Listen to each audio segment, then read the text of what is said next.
Herkese merhabalar. Şehirde sayfasına hoş geldiniz. Şimdi bugün iki tane video yayınlayacağım. İlk göreceğiniz video geçen sene kovanı böldükten sonraki son kontrolü görmüş olacaksınız. İkinci yayınlayacağım video da 8 Nisan 2023 tarihinde yayınlanmış olacak. Şimdi ilk videoyu göstermemin sebebi kovanın durumunu merak edenler için. Burada sadece kovanın durumunu görmeniz için bunu yayınlıyorum. Bu görmüş olduğunuz ve arkamda duran iki kovanı ben kendim yaptım. Sondaki diğer iki kovan ise hazır dışarıdan aldığım kovanlardı.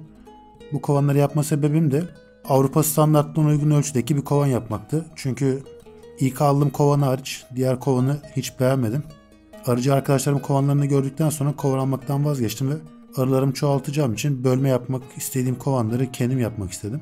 Şimdi bu kovanı bölmeden önce Çağlar abiden Belfast ana arı siparişi verdim. 3 tane. Çağlar abi de ana arının yola çıktığını söyledikten sonra kovanlarımı böldüm ve ana arının gelmesini bekledim. Geçen seneki videolarımı seyrettiyseniz ana arının gelmesi bir 8 günü buldu kargodan kaynaklı olarak. Ana arılığına canlı geleceğini tahmin etmemiştik ama şansımıza kovanlar bir hafta anasız beklediler ve ana arı da canlı bir şekilde geldik. Ana arılarımızı kovana verdik ve kovanımız stabil bir şekilde çalışmaya başladı. Şimdi ben bu kovanı kışlamayı 3 çıta olarak soktum. Bir de yarım şerbetlik var. Toplamda 3 çıta bir yarım şerbetlik olarak girdi. Şansımıza da Kasım ayında ve Aralık ayında yoğun bir şekilde polen gelmeye başladı. Ve Aralık ayında da enteresan bir şekilde kovanlara nektar geldi. Ve bu nektarın nereden geldiğini bilmiyorum. Onun dışında görmüş olduğunuz gibi arılarımız tamamen sağlıklı. Sırlanmış balları ve açık nektarları bulunuyor. Şu anda kışlamaya sokmadan önce de açık nektarları sırlaması için fondan keki vereceğim. Ve daha sonra da kovanımı kapatacağım. Çünkü arının yoğunluğu ve içinde bulunan nektar kışlama yetecek kadar bir nektarı bulunmakta. Tabii ki vereceğimiz fondan keki ile açık nektarları sırlayacaklar için bu bize bir problem yaratmayacak. Kovana fondan keki verdikten sonra varroa mücadelesini yapıp kovanı kapatacağım. Ve bu kovanı mümkün olduğunca da bir daha açmayı düşünmüyorum. Çünkü bu çektiğim tarihten itibaren hava sıcaklıkları düştü. Ve kovan da kışlamaya geçti. Şimdi ikinci göreceğiniz videoyu da 8 Nisan 2023 tarihinde çektim. Şikayetten sonra kovanları taşıdıktan sonraki ikinci video bu.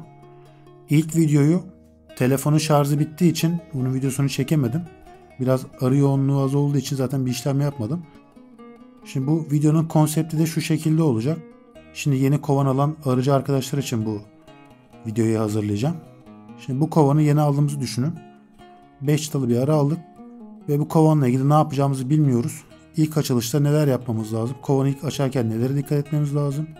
Arıyı nasıl kontrol etmemiz gerektiğini ve nelere bakmak gerektiğini anlatacağım. Ve bunları her hafta düzenli bir şekilde yayınlamaya devam edeceğim. Şimdi arılarınızı arınıza getirdiğinizde ilk yapacağınız şey arınızı bir gün boyunca açmamak olacak. Çünkü arılar yoldan geldiği için ve strese girdiği için arıların biraz sakinleşmeye ihtiyacı olacak. O yüzden kovanızı bir gün boyunca açmayın. Şimdi diyeceksiniz ki sen arını getirdin ve kovanını hemen açtın. Ben bunu zorunluluktan yaptım. Çünkü kovanı getirdiğim gün hariç bir sonraki günler bir hafta boyunca hava kovan açmaya müsait olmadığı için ve benim de yeni getirdiğim yere düzenli gelme imkanım olmadığı için o gün riske girip kovanımı açtım. Eğer şartlarınız uygunsa kovanınızı getirdiğinizde kovanınızı açmayın. Ve mutlaka kıyafet giyin arkadaşlar. Kıyafetsiz kovanınızı açmayın. Arılığa gelirken de koyu renkli giysileri tercih etmeyin. Özellikle siyah ve koyu lacivert.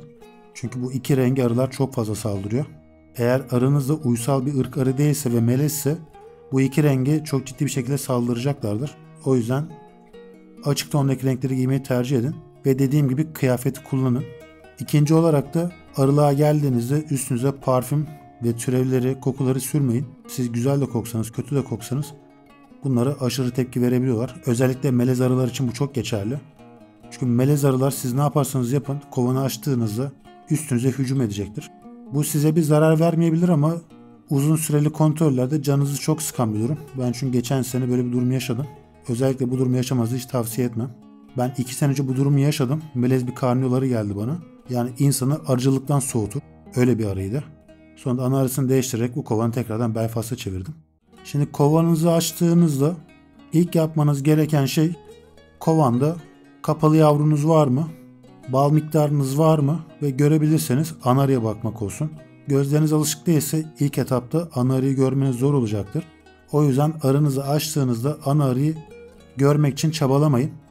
Sadece kovanınızda kapalı yavru ve yeterli miktarda nektar var mı bunlara bakın.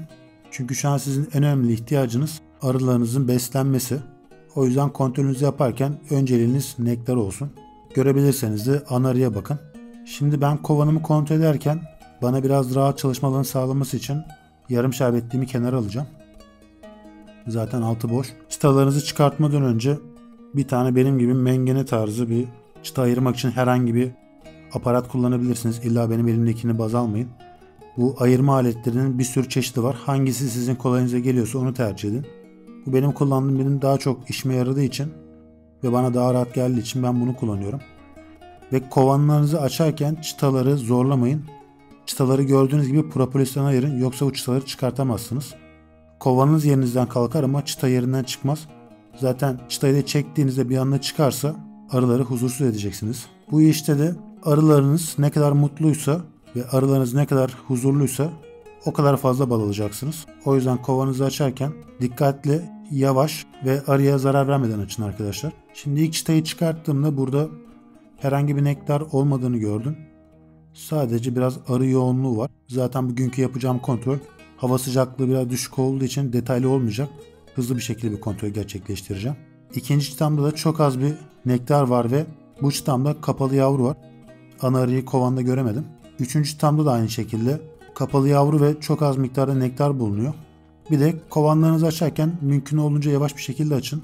Hızlı hareketlerden kaçının, çünkü yapacağınız her hızlı harekete arılar tepki verecek. Bunu da görmüş olacaksınız. Şimdi ben normalde maske hariç diğer kıyafetleri kullanmıyorum. Ama arıları taşıdığımız için arılar biraz gergin ve havada biraz rüzgarlı olduğu için arıcı kıyafetlerini giydim ve eldiven kullanmıyorum. Ama dediğim gibi siz arıcılığa ilk defa başlıyorsanız kıyafetlerinizi tam bir şekilde giyin. Hatta giydiğiniz pantolon bileğinizi de kapatsın, çünkü bileğinizden de arılar sokacaktır. O yüzden tam bir şekilde giyinmeye özen gösterin. Şimdi ben bugün ana arıyı göremedim ama fotoğrafta göstereceğim şekilde günlük yumurtalar gördüm. O yüzden günlük yumurtayı gördüğüm için bugün ana arıyı görmesem de benim için bir problem olmayacak. Ama dediğim gibi ana arıyı bulmaya çalışmayın ve arılarınız çıtada çok hareket ediyorsa, sakin değillerse, bu sakinlikten kastım da çıtalarda belli bir yoğunluk yoksa ve çok bir hareket varsa çıtalarda ana arıyı görmek için uğraşmayın arkadaşlar. Sadece nektar ve kapalı yavrunuz var mı buna bakın. Kovanınıza şerbet verip kovanınızı kapatın. Çok detaylı bir şekilde bakmayın. 3 gün veya 4 gün sonra kovanınız daha rahatlayacağı için o gün bir kontrol yaparak ana arıyı daha rahat bir şekilde göreceksiniz. Çünkü kovan strese girdiği zaman işçi arılar ana arıyı saklarlar ve bunu görmeniz çok zor olur. Hele ki ana arınızda işareti değilse hiçbir şekilde ana arıyı göremezsiniz. Şimdi benim kovanımdaki durum şu şekilde. Kapalı yavru ve çok az bir nektar var. Eğer bu kovana besleme yapmazsak kovan açlık çekeceği için kovana şimdi ben 2 şeker 1 su şeklinde bir şerbet hazırlayacağım. Yani 2 kilo şeker 1 kilo su vereceğim. Bunu yapma sebebimiz de hem ana arının yumurta atmayı teşvik etmesini sağlamak hem de kovana da beslenme takviyesi yaparak yavru arıların açlık çekmesini engellemek için yapıyoruz. Normal şartlarda şekerin çok fazla besleyiciliği yok. Ama biz önlem amaçlı bunu veriyoruz. Çünkü yavrular ilk çıktığı zaman hemen karşı petekte bal veya şerbet görmek zorundalar. Zaten bölgede de çiçekleri açtığı için birkaç gün içinde polen de gelecektir. O yüzden bu yapacağımız takviye arıların gelişimi için yeterli olacak. Kovanı kapatmadan önce de ben varroa ile mücadele için uçucu yağlarla ardıç katranı kullanıyorum. Bunu kullanma sebebim de varroa ile doğal mücadele yapmak ve kovanımda kimyasal ilaç kalıntısı bırakmamak. Zaten bu uçucu yağlarla katranı düzenli bir şekilde her hafta kullandığınızda kovanınızda çok az bir varroa zararlısı olacaktır. Varroa'yı da bir grip gibi düşünün. Bunun bitme imkanı yok. Zaten de bitiremiyorsunuz. O yüzden kontrollerinizi düzenli yaptığınızda kovanınızda herhangi bir sorun yaşamayacaksınız. Haftaya çekeceğim video hava sıcaklığı biraz daha iyi olacağı için daha detaylı olacak. Bu kovanda yeni başlayan arkadaşlar için bir rehber şeklinde çekmeye devam edeceğim. Videolarda görmek istediğiniz bir şey olursa bunu yorumlarda belirtiniz. Çünkü ben yorumları dikkate alıyorum. Yorumdan yazmak istemezseniz de Instagram hesabından bana ulaşabilirsiniz. Instagram hesabımda düzenli bir şekilde kontrol ediyorum. Benim bu haftaki yapacağım kontroller bu kadar. Haftaya tekrardan görüşmek üzere. Beni seyrettiğiniz için hepinize teşekkür ederim.